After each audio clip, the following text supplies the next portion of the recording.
പരോക്ഷമായും ചിലപ്പോൾ പ്രത്യക്ഷമായും കൈകോർത്ത് പിടിച്ചുകൊണ്ട് LDF-നെ നേരിടാറുണ്ട്. ഇത്തവണയും ആ പ്രവണത പ്രകടമായിരുന്നു.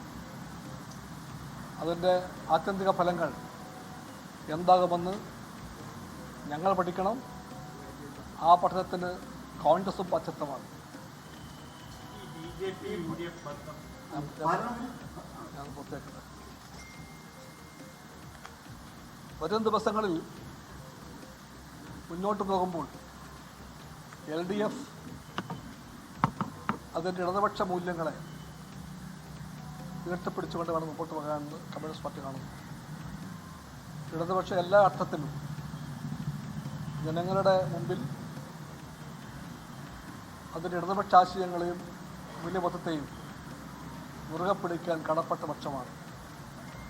അതിൻ്റെ അനുഭവങ്ങളെ ഞങ്ങൾ തീർച്ചയായിട്ടും വിശകലനം ചെയ്യും. ജനങ്ങൾ ഞങ്ങളെ അങ്ങനെ കാണുന്നുവെന്ന് പരിശോധിക്കും. ജനങ്ങളെ തന്നെയാണ് ഞങ്ങൾ വലിയവരെ കാണുന്നത്. ആ അർത്ഥത്തിൽ ലെഫ്റ്റിനെ പറ്റി ഇടതുപക്ഷത്തെ പറ്റിയുള്ള ജനകീയ വിമർശനങ്ങളെയും ഞങ്ങൾ തള്ളിക്കളയുകയില്ല. ഈ ഭരണവിരുദ്ധ വികാരം ഉണ്ടായി എന്ന് കരുതുന്നുണ്ട്. കാരണം കേരളത്തിലെമ്പാടും ഒരു പൊതു ട്രെൻഡായിട്ട് UDF-ന് അനുകൂലമായി മാറിയിട്ടുണ്ട്. അതിന് സർക്കാരിനെതിരായ ജനവിധിയായിട്ടല്ലേ കാണുന്നത്? ഇതിൻ്റെ പാഠങ്ങൾ പഠിക്കുമ്പോൾ എല്ലാ വശങ്ങളും പഠിക്കണം. ഒരു ഭാഗത്തിൽ വിലക്കൊന്നുമില്ല. എല്ലാ വശവും പഠിക്കുമ്പോൾ ഇതടക്കം പലതും പഠിക്കപ്പെടും.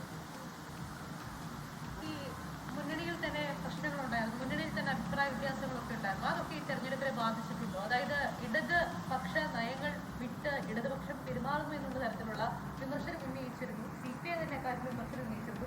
ഇങ്ങനെ അത്തരത്തിലുള്ള കാര്യങ്ങളൊക്കെ ഈ തെരഞ്ഞെടുപ്പിനെ ബാധിച്ചിരുന്നു. PMC അടക്കം ഇടതുമൂല്യം ഉയർത്തിപ്പിടിക്കുമെന്ന് വിനോദിച്ചും പറയുന്നതിൽ അതുമില്ലേ? ഇടതുമൂല്യം ഉയർത്തിപ്പിടിക്കുമെന്ന് പറയുമ്പോൾ അർത്ഥം തന്നെയാണ്. ഇടതുമൂല്യം ഉയർത്തിപ്പിടിക്കും എന്ന് പറഞ്ഞാൽ ഇടതുമൂല്യങ്ങളുടെ ഉയർത്തിപ്പിടിക്കലിലും അതിൻ്റെ മൂല്യബോധങ്ങളിലും എല്ലാം പാലിക്കേണ്ട നിഷ്ഠകൾ പാലിക്കാൻ ഞങ്ങളെല്ലാം കടപ്പെട്ടവരാണ്.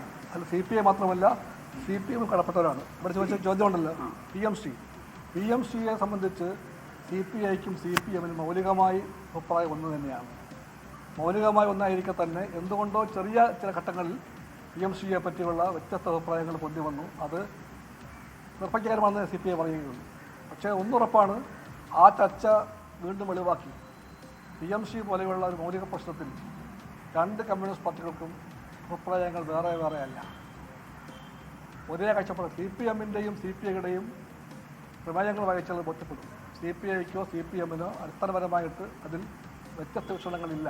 പക്ഷെ എന്നിട്ടും എന്തുകൊണ്ട് കേരളത്തിൽ അങ്ങനെ ഒരു വിവാദമുണ്ടായി എന്ന് തീർച്ചയായിട്ടും പരിശോധിക്കും. അതിൻ്റെയും പ്രതികരണങ്ങളുണ്ടാകും. ലോകത്തെവിടെയായാലും ഏത് സമയത്തും 24 വാർത്തകളും ഓഗ്മെന്റഡ് റിയാലിറ്റി പാക്കേജുകളും എക്സ്പ്ലെയിനറുകളും വിശദമായി കാണാൻ ഞങ്ങളുടെ YouTube ചാനൽ നിങ്ങൾക്ക് സബ്സ്ക്രൈബ് ചെയ്യാം.